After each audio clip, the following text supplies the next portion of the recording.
Hey, good afternoon, everyone. It's Trendy John from Simpler Trading. I hope you guys are doing fantastic. Today is the 26th of January, 2025. We have a big week coming up.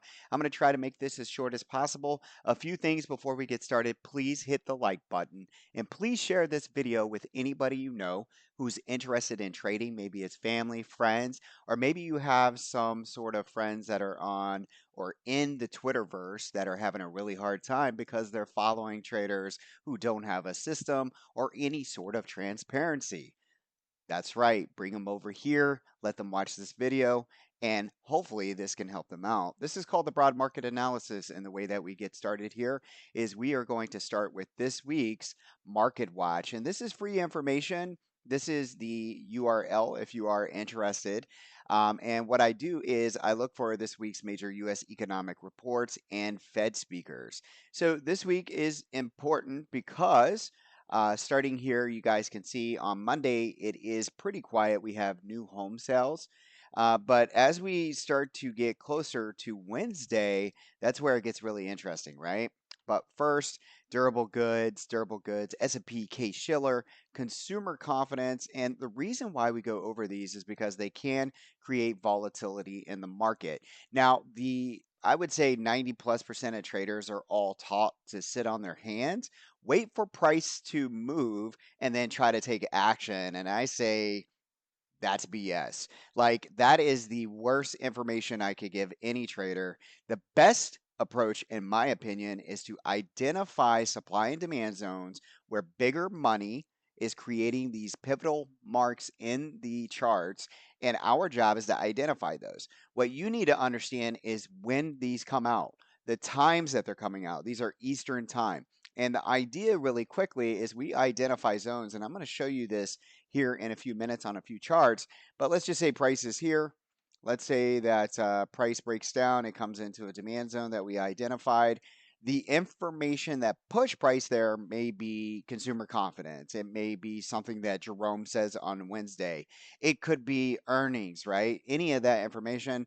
Our job is to identify the demand zones, and then I teach how to execute these zones with confidence and consistency. Okay, so again, these are just a catalyst that push price to supply and demand. All right. So again, please hit the like button. Just that information right there is enough to give you an edge in the market. Okay. Then on Wednesday, we have advanced U.S. trade balance and goods. And then it gets really spicy towards 2 and 2:30 Eastern time, where we have the FOMC interest rate decision. And then Fed Chair Powell comes in with the presser. He squints his eyes, looks at the camera, and who knows what's going to happen, right? But I bet you that price will be pushed into supplier demand. And then on Thursday, we have GDP, initial jobless claims, pending home sales. And then on Friday, January the 31st, coming in here and closing out the month, folks. Closing out the month. There is so much going on this week. Lots of big names. We're about to get into that on our earnings calendar. FOMC. And then you're coming into the end of January. So I hope January is good for you. All right. And I hope we can finish it out nice and strong. All right. So let's go ahead and see what we have there. You guys can see core PCE, Chicago barometer. To me, it sounds pretty boring, but you never know. Fed Governor Michelle Bowman may say something to create a little bit of volatility in the market as well. All right. That leads us into our next very important part of this broad market analysis, and that is our earnings. Okay. So let's go down here. I like to use right here. You guys can see this is eWhispers on X. So again, free information here. They have this beautiful calendar you can use, and they have been around since earnings were important to me. They've always been there for us. So you have to appreciate them and give them a nice follow, and make sure you have this on your list. Okay. So I already know this is big. This is anticipate. A lot of traders out there looking for Sophie to, come in and hopefully beat and raise and push prices to the moon. I hope so. I'm not an investor there, but I hope for you, if you are invested there, that it works out very well for you. I guess we'll find out in less than 24 hours from now.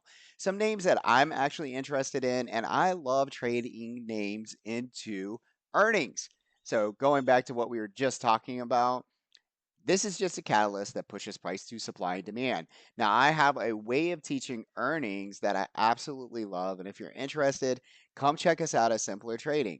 It's really easy. I just find zones and I identify those zones, and then I trade debit spreads around those zones. Okay. So if that sounds foreign to you, then you have something to learn. So the names that I'm interested in coming into this week, of course, will be Boeing, Starbucks, Lockheed Martin. Moving on down, JetBlue. Moving on, coming into Wednesday, of course, Tesla. You guys know I'm an investor here long term.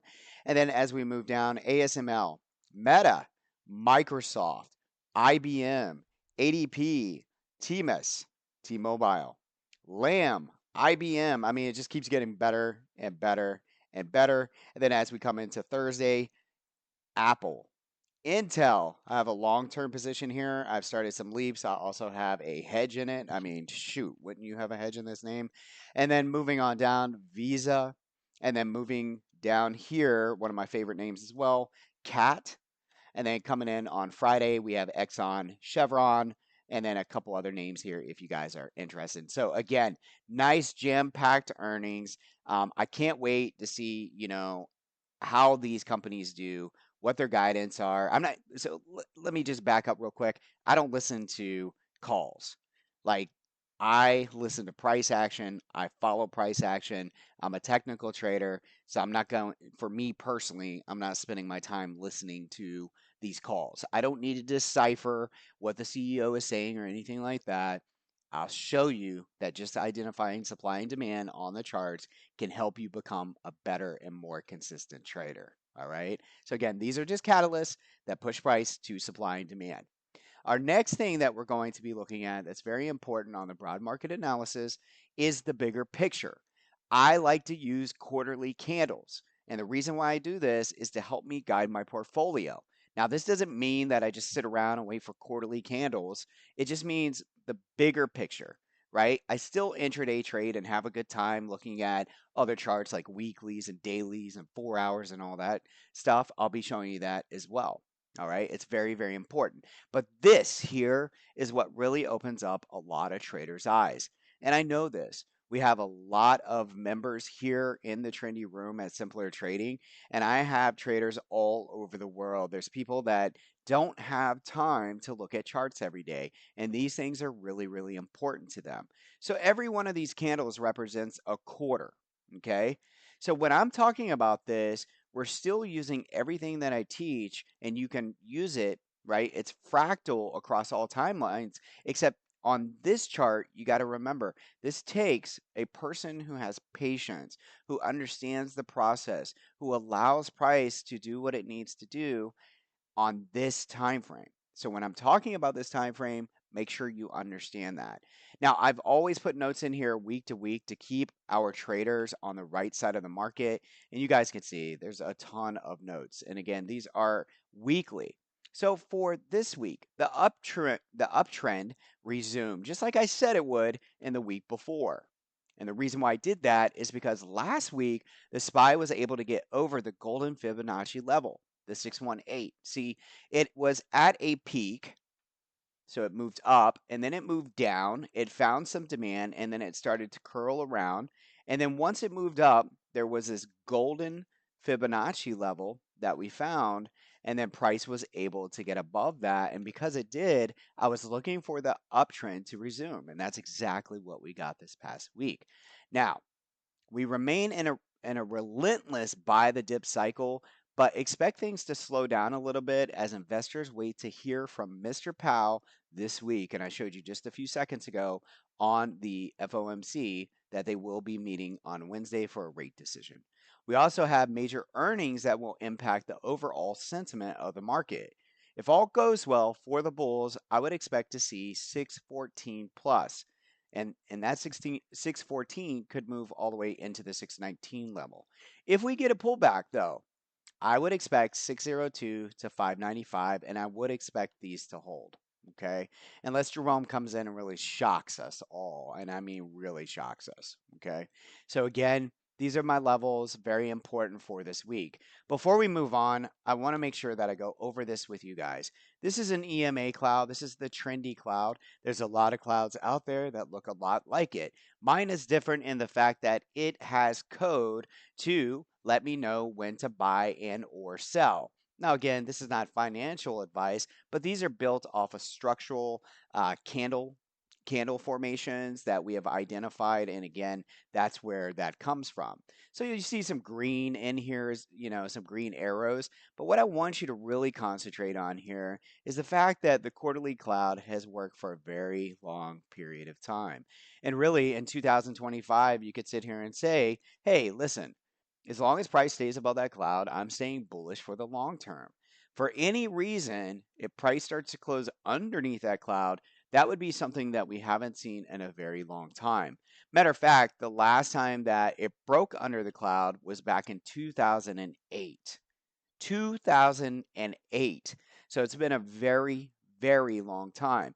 So one can take the information from here and say, hey, listen, anytime price comes back into this cloud, I am willing to buy until I'm proven wrong. So for some reason, and I can't predict the future, but I can help you to read week to week. If for some reason we were to come back here, you probably bet that I will take a stab at buying it. But believe me, it will not be fun. Most people will be super fearful. And I just want to make sure that I put that information out there. Let's go ahead and move on to our next chart that's really important. Okay, so we're going to minimize this. And because we're talking about the SPY, I need to show you what the Fibonacci's look like. So the Fibonacci's are very important. And you'll notice we went from a quarterly to a weekly. So what I'm looking at from a Fibonacci standpoint, okay, let's go ahead and take this cloud off of here. Let me apply that. Let it digest that information. There we go. Looks a little bit cleaner here. Couple things on the weekly, we're above the 9 EMA cloud once again. Things look pretty good. We gapped up into some targets to the upside. I have three major levels for you this week. One, my first extension level, if we make it up and over the high and create a base, we're looking for that target of 614. I mentioned that a few minutes ago. And then potentially up into the 619 level, also mentioned a few minutes ago. To the downside, when we're taking the coefficients and we are anchoring them to price, we come up with these numbers here. Okay, and each one of those means something special to Trendy Fibonacci, and I teach that here in the room. And matter of fact, little sneak peek, I am bringing to you guys on my next webinar. I plan to bring you education. All right, so monthly education, and you'll be hearing about that in my webinar. So, for example, like hypothetically, February might be all about Fibonacci's and so forth. March may be all about stops and how to use stops and how to find targets and all that kind of fun stuff, and give you this really compact education calendar for 2025. And there's nothing better than education, folks. All right. So the reason why these are really important, again, these are our three major levels going into here. They are confluent with price action, with demand, and so forth. And so again, 597, very important. I'd expect buyers to show up somewhere in here around this 9 EMA and this 38.2. 602 is also important because it is the extreme bullish channel of the move, 23.6. And then the major level, again, this would be, even though this is a Fibonacci extension, this is resistance until proven otherwise. Let's get back over here to our next chart, which is going to be the Qs. And again, we are using a quarterly. We'll go over some notes here. You guys, let me go ahead and read this to you. Bulls were able to get up and over the 618. Now, if you recall, last week during the broad market analysis, it was different. The SPY had moved over the 618, so we were looking for the reversal and back to an uptrend market.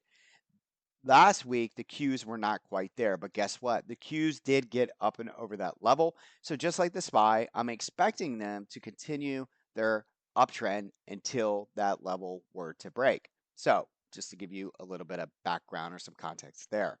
So we were able to get over the 618, which was $524.50. This means the trend has flipped back to an uptrend, the immediate uptrend. Just understand that, because look, I know we're in an uptrend and we're far from breaking that uptrend. I'm talking about the immediate uptrend. Okay. And this continues as long as the 618 holds. Again, what is that number, John? 524.50. Expect price to stall until investors get a sense of sentiment after earnings and Mr. Powell speaks on Wednesday. If the uptrend continues, expect $535 plus, and if price drops, look for buyers to come in at around 524 by $515. Okay, just like the SPY, you guys can see here that this has stayed above the 9 EMA or the trendy cloud for quite some time. We had nice buy signals. These have been on point for many, many years, and I trust my signals very well. Again, it's been since around 2008 since we were underneath this, and if price were to come back to here, I would take a stab at looking at buying and really buying for a nice move to the upside. And I will be right until I'm proven wrong. Okay. Now, one thing I do want to point out on both of these charts is that price is extended quite a distance from the 9 EMA. This tells me that if we get a big spike into the beginning of this year, we could stall for a while and things get really choppy while we wait for those EMA clouds to kind of catch up with price. Just a little bit of something that I wanted to share with you guys, okay? The next thing that I want to show you are the cues on the Fibonacci. And just like the SPY, this is very important as well. You guys can see here, remember I said we were able to get above the 618. So what I did was I anchored my coefficients from here to here. We got above there, and now we look for the uptrend to continue. Now that uptrend did continue, and actually it pushed right into our target. Last week we had a line that was like right here where that wick was. Guess what? We hit it, we rejected. So we hit our target to the upside, and now I'm telling you the same thing I just said. I do believe that we just kind of stall in here until we get some sort of, guidance, if you will, from Jerome and earnings. So a lot, weighing on that stuff there. Our major levels are going to be this 88.7 up here at 535, and then our 618, which is the golden fib. If for some reason we break down back below that 524 and a half, then I would look for prices to move towards the 519, 515 level where you can see where this 9 EMA is on the weekly cloud. All right, guys, so this brings us to our next chart, which I believe is really, really important, and that is going to be the dollar. I know I've already asked you to do this, but please hit the like button. I want you to understand that all this information I give you, I do it because I want to. No one's asked me to do this for you.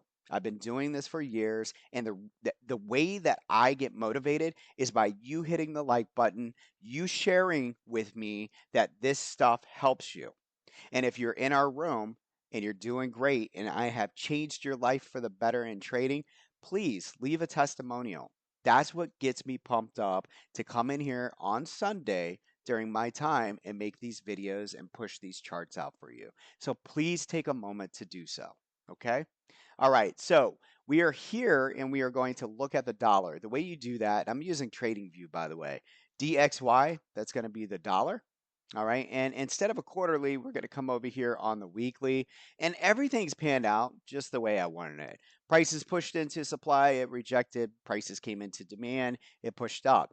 Now, there's a lot of different sayings out there that maybe the dollar doesn't correlate with the market. It doesn't necessarily correlate with the market all of the time. However, when I do the broad market analysis and I'm sharing with you the dollar, the TNX, the 10-year Treasury, the ES, the NQ, the SPY, the Qs, everything that I'm showing you, it all correlates. It's very, very important, and I only give you the information that you need, and you see the correlation the more you watch these weekly. Okay? So, again, I would never come in here and go, hey, the dollar hit supply, so I'm just going to go long in the market. No, it all comes together synergistically. It's very important information.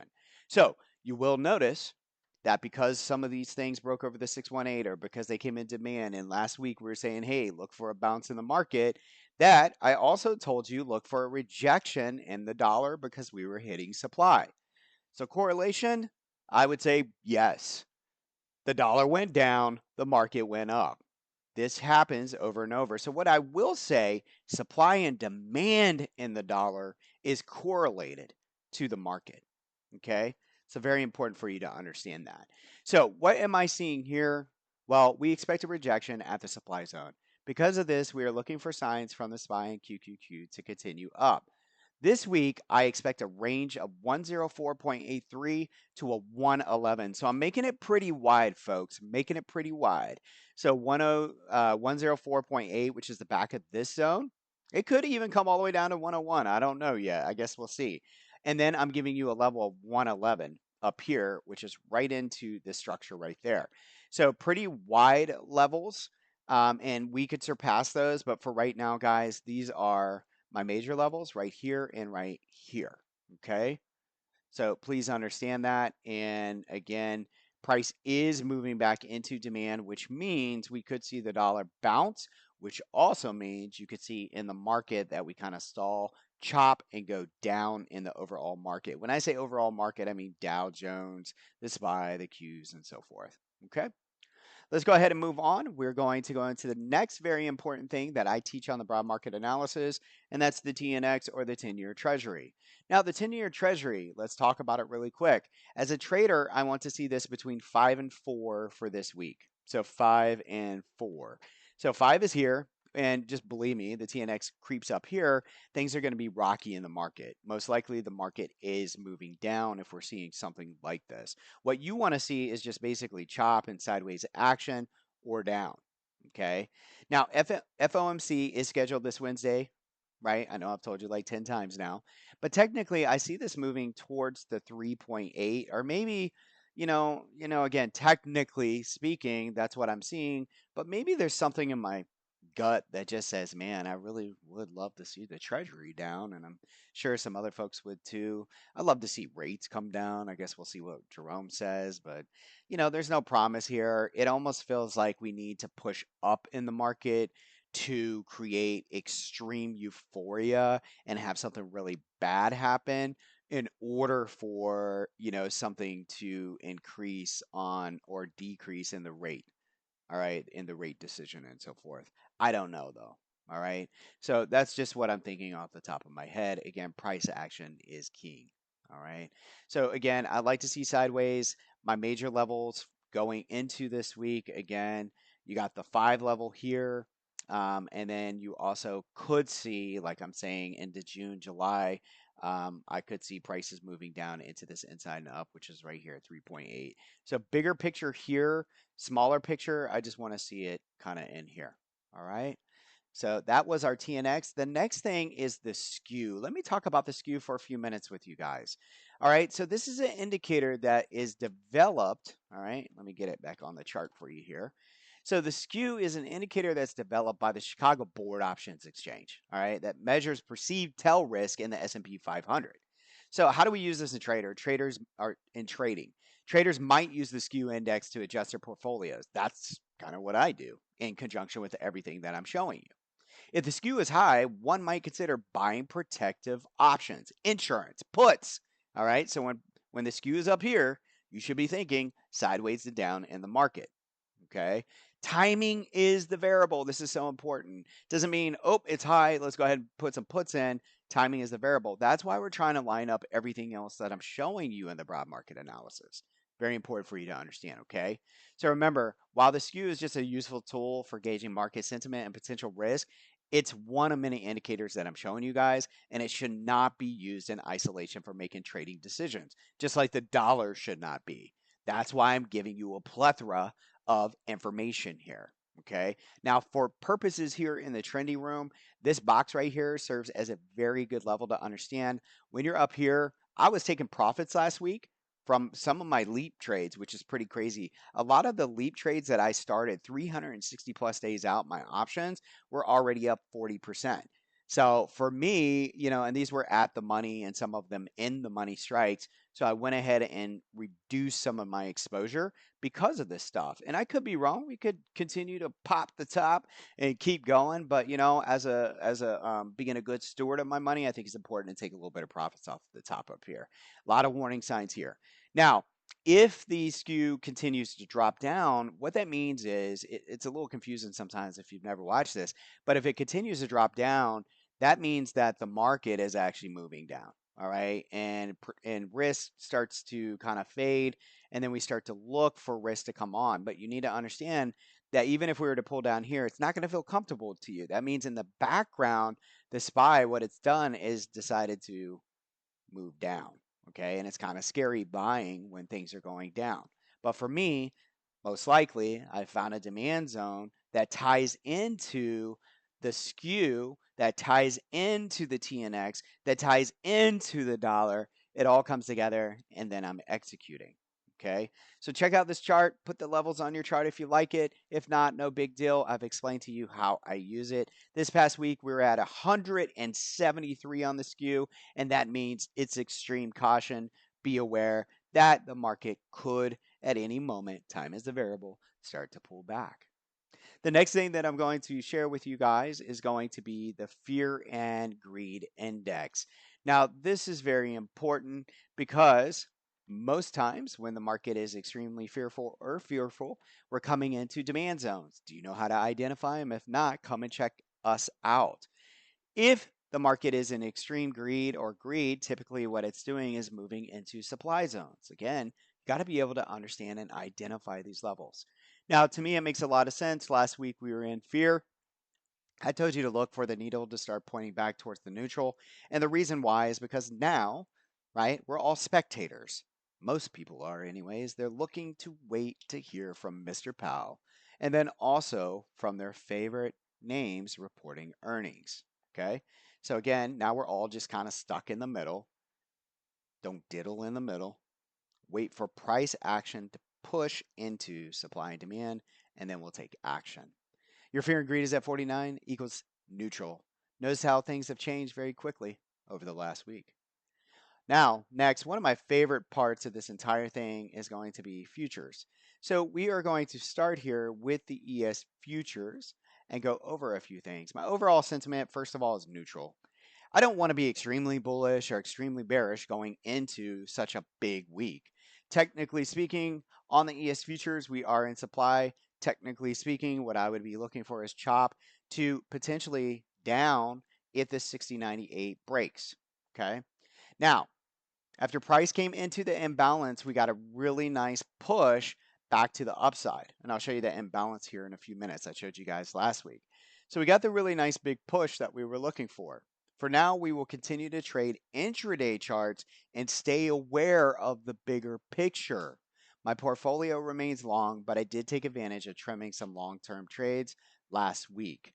Your support for this move as of right now in the ES futures is 6,060 by 59.75. Pretty wide. I made it probably about 30 points wider than normal. So this is not just the 23.6 and 38.2. This is also the 50. And you guys know what that means if you're in the trendy room. Let's go ahead and move down into, oh, sorry. Let me just come over here with you real quick. I had some notes. Just make sure price is currently in supply. Expect things to chop here until FOMC. Earnings give retail traders the confidence to take action. Let's go ahead and move into the daily charts. These are very important too. What a nice ride from that imbalance that I was just talking about. For me, I was adding into some of my option trades, right? And then for me, I was trimming some of those option trades up here. Not all option trades worked out, like Tesla. That didn't work out for me. Even though I made 50%, I kept a couple of them and they went to zero. They did not end up working out. You know, not all options work out, but it's a beautiful thing to trade options because at least you understand what you're paying up in advance and you can't lose any more than that. Whereas, like, if you're trading equity, you can become a bag holder for quite some time. CELH. Does that ring any bells? So, again, beautiful ride. I hope you guys see the proof of concept because weeks and weeks ago, I told you price would come down to imbalance. It did, and I hope you took advantage of it. So there's a lot of confluence on this chart. I want to show it to you guys really quick. You got the 50 SMA, which is the pink line, and finally the 38.2 fib as well. You have the trendy cloud that's also in here, and then you have some Fibonacci. You also, on smaller time frames, have demand zones here. So if price starts to move back, I'd be looking for buyers around these trigger longs that I have in here. Please note to self, just because it says trigger long, just because it says short trigger, does not mean we just blindly take a long and or a short. I teach a certain strategy on a lower time frame to get long or short there. Okay.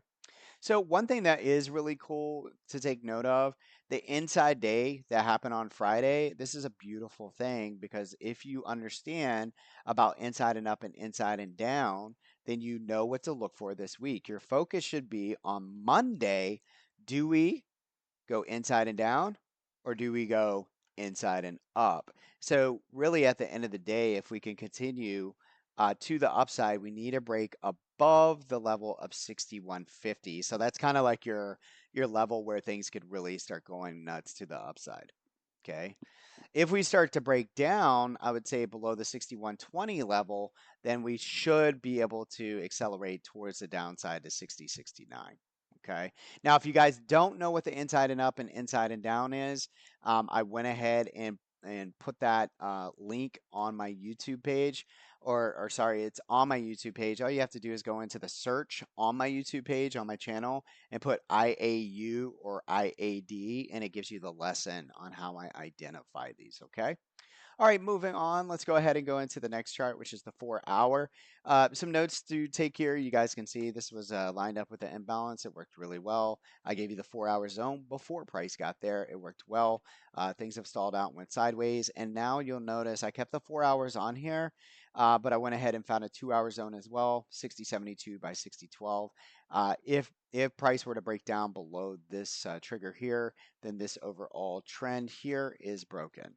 Okay, that sums it up for the ES futures. Let's go ahead and get into the NASDAQ futures. So we're going to come over here and take a quick look. And let's start here. So my overall sentiment here as well is neutral. And again, I think that's the right way to approach this week. Overall, nice push and reclaim of the trendy yearly edge. That's the blue line there, this dark blue line here. And we were looking for that. If we could stay above it, great. This level is going to serve as an over under, like for quick trading. Like if you're down below it, you can look to short. If you're up above it, you can look to go long. And again, just for little small increments of points. Okay. Let that level serve for that purpose, and it's around 21,885. My target to the upside is 22,000. It's right here, sorry, right in this area. It's around 22,280. Okay. The bull channel should serve as support. That's going to be 21,587 by 21,072. If for some reason things get ugly, that means they've broken down below 20,240. Let's go ahead and get into the daily here. Same thing, we have triggers. You guys have noticed we pushed up into the supply zone that I gave you last week. We stalled there. Same thing, I would expect a rejection, and right now it's trying its best to hold on to that dark blue level that I just told you. Again, that's your over under, and then your first buy trigger, and again, it's not a blind buy trigger. It's something that you take note of and we teach on a smaller time frame, okay? But we do have a lot of confluence around the cloud and the second buy trigger. So basically, between these two, I'd really like to see buyers come in, okay? So again, right in that area. If we were to break to the upside, that level or that target that I was giving you earlier, it's right in line with the 22,280. This is a supply zone as well. Please note that, if earnings hits, Jerome hits, I mean, this thing could get broken very, very easy. And please just note that, okay? So, I mean, something like that can happen. Just because there's a red box there does not mean price is going to stall. And just because there's a green, zone down here doesn't mean that price will bounce. Now, one thing that I do find very interesting about the demand zone, unlike the ES futures, I mean, if you were to investigate and look here, this level never was tested for me. And this kind of worries me. It's like, all zones, they typically get tested. It's not when, it's not if, it's when. And so I still think that this is a possibility. And if things were to get really ugly, that's probably, a really nice little buy. These right here, disclaimer, especially on the NASDAQ, I don't typically trade the NAS and the Qs as much as I do ES and the SPY and SPX. Those are my favorite. The Qs tend to lead with a little bit of craziness, and you can really get hurt on the NASDAQ futures, so you need to be aware of that. I like to think that they're a lot more volatile. Like a move down to here would be pretty normal on the ES futures and be pretty steep, you know. But something like this is a very big drop into imbalance, and it can definitely happen. Just my warning to you is that from what I can see technically, and we got close there, but we did not come in here. So this is still an open zone for me and possible in the event things don't go the bull's way into the next several weeks. Okay. So again, that's the NASDAQ futures. Let's go ahead and move on to the 4 hour now. Same thing. So the 4 hour is really interesting. Um, we haven't hit supply, so this makes me think my notes to myself are that on the 4 hour, the supply zone red has not been tested yet. This makes me feel as if big names will report and they'll do well, and we could get a gap. We would get a gap into the zone towards my target of 22,280, but there's a potential for failure in that zone. So I'm just giving you a hypothetical. It'd be like, hey, Tesla misses, they drop to like 370, which is a great level that I like on Tesla. And I'll be doing a video this week on Tesla. But let's say Tesla drops to 370 and these guys take a dump, um, something like that. And then Meta comes in here and they report, and they do well. And then we see something like this, and Tesla was just like, a buying opportunity. But then Apple misses, then you see something like this. These are just hypotheticals. I just wanted to kind of show you what I was talking about. Okay. Or we move up and over that zone and never look back, and it becomes support. All right. Now, the last bit of this information, very important, it's going to be Bitcoin. I am a holder of Bitcoin. Love Bitcoin. I love the idea about Bitcoin. But unlike, a lot of my trades or some of the trades, I'm not looking. This is something that I have in a portfolio and I don't touch. I just add to it. So I'm not like actively trading around this. So my focus is so much bigger. Like, last year it did really well. Monthly is an inside and up formation. As long as that stays inside and up, I want to continue to stay bullish. I'm looking for targets of 113, so basically 114. 2025 projection right now is 138 to 167. There is an open area down here. Things could get ugly. If for some reason this breaks back down, this is where I'll be adding into my Bitcoin. Okay. So really quick and easy. If you guys need anything more information on Bitcoin, you can ask in the room and so forth. Again, reminder, guys, please hit the like button. I can't wait to trade with you this week. I hope you had an amazing weekend. Can't wait to see you in the morning. We'll check back with you soon. See you soon.